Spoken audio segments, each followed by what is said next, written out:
which says Delbanco agrees to do the following in the next year. He'll help steer you to the right educational material. He'll call Will and find the latest gadget to understand gastric paresis or whatever it is. And Will will say, what the hell is that? But, and we'll go on like that. And similarly, the patient agrees to adhere to the following regimen and maybe actually begin to exercise or whatever have you. And then we'll actually be able to measure that at the end of the year. So Janet can say, here's a metric of quality that beats all the other stuff she's been looking at, and that actually means something between a doctor and a patient and goes somewhere. We have a prototype where a counselor meets with the patient, discusses this, and puts in their lifestyle change goals into the electronic health record for everyone to be able to review, and they can modify, and that actually, when their after-visit summary, that sort of shared goal setting is printed out for them. So we're slowly getting there. And my fantasy would be, David, that with the new generation of people, they won't need a counselor. They'll do that on their own, but that's very much a fantasy life. I have a rich fantasy life. Yeah. Now we have a couple questions off the web. So, Aaron, do you want to do that, and then we'll go back to the board with additional conversation here. The first 4 questions that we received, I'll just go ahead and read out to the participants. We have a question from Ian Brooks for Alice Brown. What limitations do you foresee for patient stakeholders who are tech limited, age or rural folks who don't necessarily have access to technologies? How do we reach them? Have you put some thought into that? We have, and a lot of people have put some thought into that because it's one of the very obvious problems. And I tried to touch on that when I was saying a little bit that this doesn't necessarily just have to be about computer access or access to a sophisticated provider with an electronic health record, and that increasingly we want to see smartphones and even just cell phones with text capability as a tool, because we do find that even in very poor inner city areas or poor rural health areas, or even not if they're poor, but just very far away from medical centers, that patients there do have access to cell phones. Sort of more broadly, we just want any approach that we discuss to be flexible and to not be one size fits all. It's when we were talking about, or when I was talking about, the right information to the right person at the right time, and I would add via the right technology. And again, if we can see this as evolving and adaptive, then hopefully no one will be left out. Thank you, Alice. This next question was for Will Yu. Will, this question comes from Martin Storm. During your presentation, you mentioned an algal bloom of patient interest in using tools to get engaged in their health. Do you think that the consumers themselves would be paying for these tools, or do you think that this would come to the consumers as an aspect of the other care that they receive as part of their care delivery process? I think a number of models, business models, are being, I guess, proposed to I guess, find viable technologies. I think that from a technical standpoint, these technologies are possible. The great challenge beyond engagement and I guess the cultural divide is really trying to find a sustainable business model, and I think having the end user foot the bill, okay, it just hasn't been viable, okay, and we're looking to a large number of other entities whose current mission and goals are aligned with those technologies to really take up the charge. I mean, it's constantly a battle of trying to lower the expense to a level that's palatable. And that's why we see self-insured employers, payers, those whose commercial interests are aligned with the data transfer that are, I guess, taking up the charge. Thank you, Will. The following question was not directed to anyone specifically. What are the trends with regard to the emergence of trusted sources of health information from the internet? There was some mention of traditionally trusted entities. This might be directed to you, Will. Could you give some examples of trusted internet sources of information, sort of what you see as branding that trust in the future? How do we differentiate of the hundreds of thousands of websites, which ones may or may not be trusted by patients? As health information on the web becomes more ubiquitous, we're left with the challenge of trying to sift through what are the trusted sources, and thus what I've been seeing is a good deal of co-branding with existing sources that are regarded as the secure and trusted source. The whole reason why there was a large number of web content providers in the early 90s affiliated with former Surgeon Generals or Mayo Clinic or large institutions was really to really co-op a lot of those trusted brands. Okay, and there was no efficient way, and there still isn't an efficient way to kind of vet those sources in short term. What we've seen now is a good deal of commenting, okay, ability to have bidirectional feedback from end users to really help to vet the validity of those sources, okay, and allowing the end user to have a say in the perception of those sources.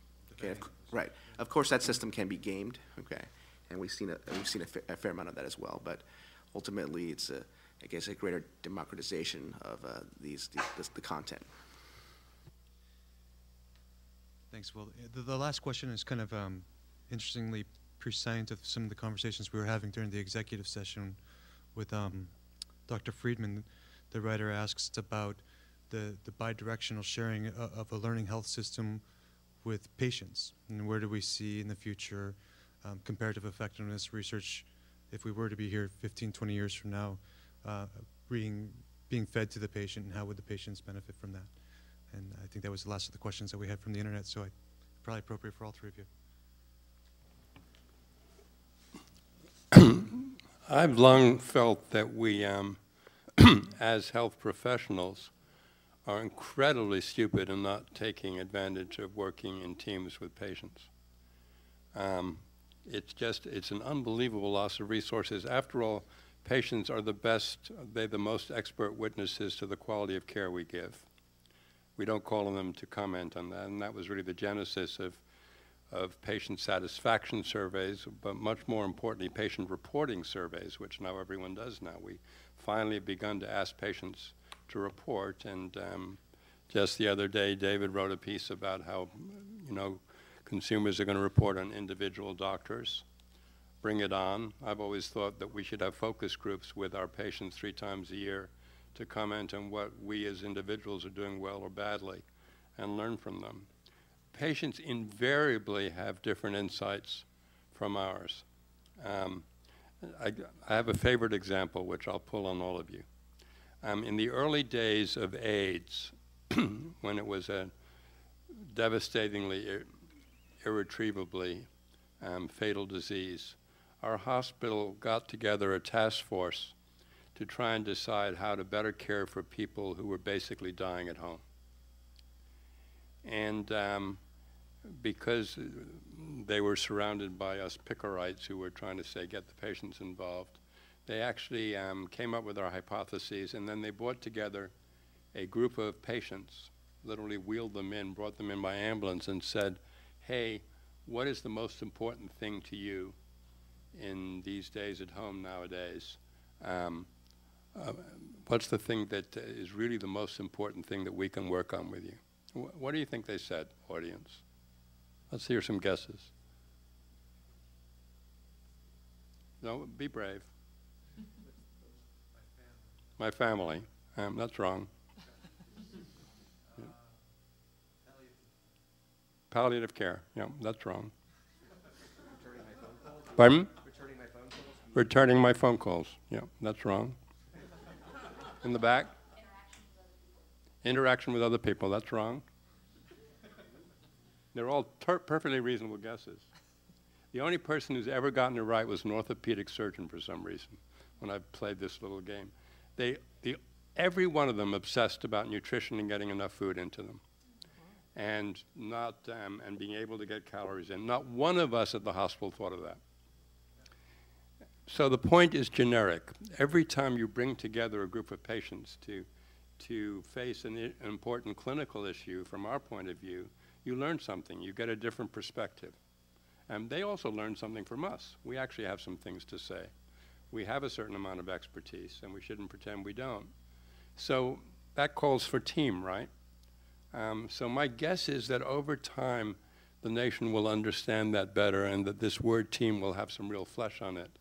And you will see more and more of people like Alice and Tom teaming together to get things changed. You know, we can teach Alice's group a lot, and she can teach us a lot, so why not work together and try and solve problems together? I think that's what will happen.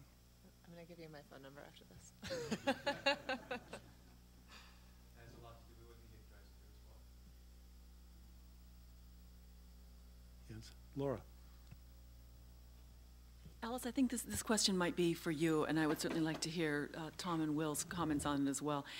I heard a really innovative organization in Western Michigan talking about the fact that people like to have consumer advisory committees, and they're just so difficult to really engage to get information out of them. And this, I think, innovative group decided that they were going to reach out to providers of all types, mental health providers, all kinds of providers, and say, you know, once every couple of weeks, we're going to pose a question to you. We just like you to ask the next 10 patients that you encounter, the next 10 people that you do in the home setting if you're a visiting nurse, and get feedback on it, sort of a virtual consumer advisory committee. And I thought that was just such an innovative way to start thinking about getting input when you're trying to design quickly, and you're trying to, rather than forming a focus group or going back to the same group of people that are on your consumer advisory committee. And we found that these are really dedicated people. Once they get on the committee, you really can't dynamite some of these people off the committee. Not that you would want to, because they've been so dedicated, but then you get the same voices month after month, and in our case, year after year after year, and we greatly appreciate them. But this notion of a virtual consumer advisory committee, I wonder if there's a sort of a repository for innovative ideas like that, for far more and just deeper engagement of people and not the same opinions every time. I really like that idea. I mean, I think, to be honest, not that I know of, but I think that's an excellent idea. You know, we've talked a lot about, and as sitting on the governance work group also of the HIT policy committee, of not just having sort of a separate arm of whatever board that you're on, be a consumer board, but have consumers integrated, to have one on the board in addition to all of the other stakeholder representatives. But I see what you're saying, that even that doesn't allow for a breadth of voices. It does allow for more meaningful engagement, rather than what often happens is that there's sort of a checkbox for, have you asked consumers, have you put this before the Consumer Advisory Board, which really doesn't mean anything. Consumers have to be involved in the shaping and the sort of oversight and accountability mechanisms of any HIE or other initiative. But I really like that idea of sort of a roving, real-time patient board or input. And I certainly will bring that back to the national partnership. I think it's really interesting, and we're starting to look at doing some work in specific hospital systems and with some patient advisory boards actually in the hospital, which some hospitals are increasingly having. And I think this is a way to shape it in a way that might be actually sort of lower, an easier lift, but actually more meaningful in the end. We agree very much about having consumers on the governance board as well, and have them strongly represented there. We also felt the need to have a special place where they can get together and give us deep input on some of the work. And there's a role for that consumer group, in the sense that when we were getting ready to talk about our privacy and consent and that whole notion, there was a lot of education and learning, and we co-designed that together. So that wasn't something we could probably, it wouldn't have lent itself so much to a question of the week kind of thing, but there are so many other things that do. So I just thought it was a nice compliment to having them strongly represented on governance. And in some cases, I'd like to see them be the majority of governance over. Why doesn't that happen now? And then, but that idea of being able to reach out to the next 10 patients that 30 different providers see in different types of settings, I thought would be kind of fascinating. It's a great idea. Thank you.